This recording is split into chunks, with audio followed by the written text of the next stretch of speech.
Tragedi Kanjuruhan terus bergulir dan menyeret beberapa pihak. Fakta-fakta baru terus terkuak. Dan saat ini kita bergabung dengan Haris Ashar selaku tim advokasi tragedi Kanjuruhan. Selamat malam Bapak Haris. Selamat malam, Ya Pak Haris, Rizka. temuan-temuan fakta apa saja mengenai kasus Kanjuruhan yang pada pekan ini? Kalau temuan dari saya kebetulan ikut di 2 tim masyarakat sipil ya. Mhm. Ada teman-teman dari koalisi masyarakat sipil, organisasi masyarakat sipil, dan juga ada tim lawyer, tim Tatak, tim advokasi tragedi Kanjuruhan yang ada di Malang, itu dari kantor Pradi RBA Malang. Nah, kami punya banyak sekali temuan, laporan dari korban, keluarga korban. Lalu kami juga datang ke komunitas-komunitas atau rumah para korban dan mengunjungi berbagai tempat, berbicara dengan berbagai pihak. Sebenarnya temuannya banyak sekali, tapi satu hal yang sudah pasti ada banyaknya korban akibat dari gas air mata, baik itu langsung menyebabkan kerusakan pada organ, juga pada mengakibatkan kematian, mengakibatkan juga trauma, Mhm.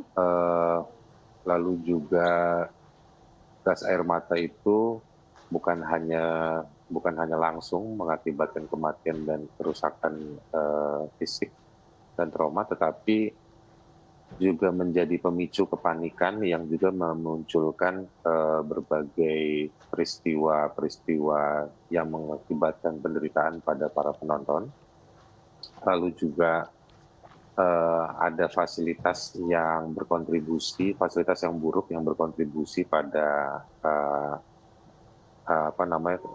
penciptaan situasi yang mengakibatkan penderitaan dan kematian, yang itu menunjukkan bahwa kepanitiaan dan penyelenggaraan itu tidak berjalan dengan baik.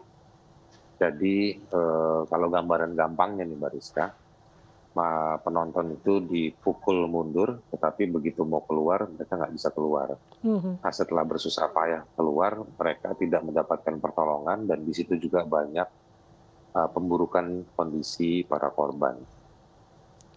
Soal pelaku itu sudah depan mata, banyak bukti visual bahwa itu dilakukan oleh petugas keamanan yang mayoritas adalah polisi dan juga ada anggota TNI.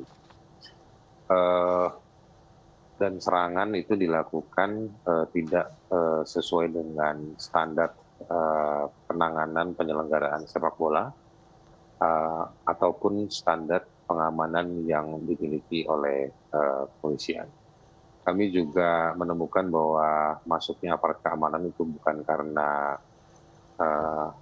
inisiatif, tetapi itu juga karena ada mobilisasi, bahkan juga penggunaan alat kekerasan itu juga patut disebutkan sebagai bagian dari perintah untuk mengamankan dengan cara-cara yang tidak patut.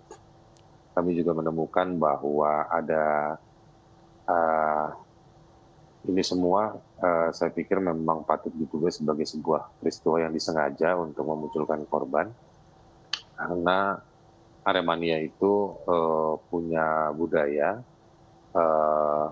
beberapa penontonnya itu mendatangi penonton untuk menyemangati kalau kalah dan mengucapkan terima kasih kalau menang, dan itu pernah Mhm. terjadi di setiap pertandingan.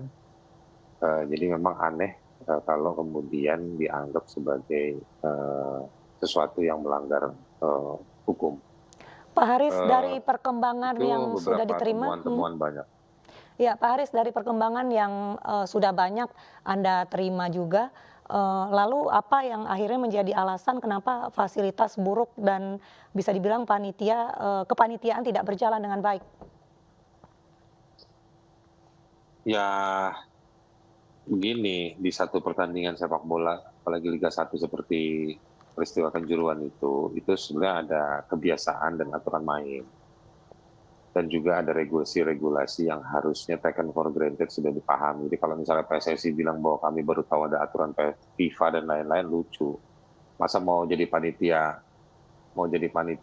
Piala Dunia junior di Indonesia, tapi giliran soal yang kayak begini bilang peraturan baru diketahui. Gitu. Kan ini ngawur menurut saya. Lalu dari segi tadi mendapat kesimpulan bahwa ada kesengajaan terkait korban juga karena Arema, bagaimana? Memangnya boleh di pinggir lapangan polisi ngumpul iseng-iseng? Kan pasti ada yang memerintahkan. Mhm. Memang polisi boleh iseng-iseng bawa gas air mata, kan ada yang memerintahkan. Berarti Dan sudah yang memerintahkan direncanakan itu, begitu dalam artiannya? oh iya dong, udah direncanakan itu. Gitu. Masa atas dasar kehilafan, rame-rame pakai seragam lengkap bawa gas air mata, apalagi gas air mata yang sudah expired. Kan yang sudah expired harusnya dimusnahkan. Kalau dibilang itu Gitu. sebagai salah satu bentuk kesiapan dari aparat untuk terjadinya Masa kerusuhan. masa kesiapannya dengan cara membawa gas air mata yang sudah expired, yang sudah kadaluarsa. Jadi Itu memang berarti ini patut ketidaksiapan juga ya dari diduga. aparat ketika gas air Itu matanya ternyata expired. bukan ketidaksiapan, tapi ini ada kesengajaan. Jadi sengaja bawa gas air mata yang expired. Itu. Lalu mobilisasi itu kesengajaan, kesadaran, Mbak. Itu. Maksud saya tadi itu memang boleh ini akibat bahwa kenakalan oknum kita sebut. Memang boleh ngumpul di pinggir lapangan. Kan tidak boleh. Jadi dia dimobilisasi semua. Mobil yang bisa mobilisasi itu atasannya, atas perintah atasannya, persetujuan institusi. Pak Haris, kalau Dengan memang panitia. pihak aparat sengaja begitu, lalu apa tujuannya? Kalau dalam satu rangkaian peristiwa pidana, memang penting untuk memeriksa motif ya, latar belakang, niat jahatnya itu apa. Tetapi ada juga praktek tindak pidana yang tanpa diungkapkan atau tanpa terungkapnya tindak pidana, tujuan dari tindak pidana, tapi kalau sudah mengakibatkan sebuah peristiwa dan kebrutalan, maka itu harus ada pertanggungjawaban. Tetap harus dianggap sebagai sebuah peristiwa pidana. Jadi jangan digiring seolah-olah kalau nggak ketahuan motifnya apa, ya berarti ini bukan tindak pidana. Nggak bisa begitu. Gitu. Baik, lalu menurut dari Pak Haris sendiri, adakah pelanggaran HAM dalam kejadian di Kanjuruhan itu?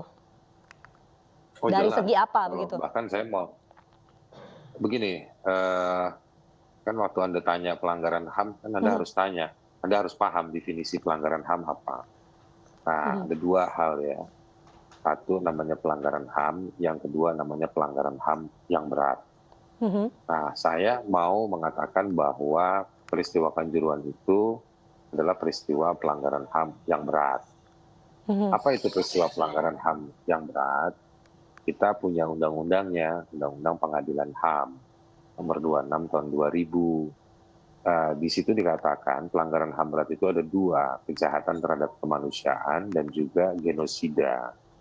Nah, peristiwa yang kemarin itu lebih mendekati definisi dari pasal 9 Undang-Undang 26 tentang kejahatan terhadap kemanusiaan, serangan terhadap warga sipil yang dilakukan secara sistematis atau meluas, ya kan, yang dilakukan dengan cara-cara ada pilihan, ada sejumlah bentuk yang dianggap kontributif terhadap peristiwa kejahatan terhadap kemanusiaan, misalnya pembunuhan, penghilangan orang secara paksa, penyiksaan, persekusi, lalu ada pemerkosaan, banyak macam-macamnya.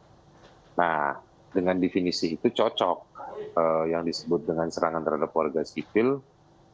Yang menjadi korban ini kebanyakan adalah warga sipil yang tidak bersenjata. Yang kedua, mereka peristiwanya terjadi secara sistematis.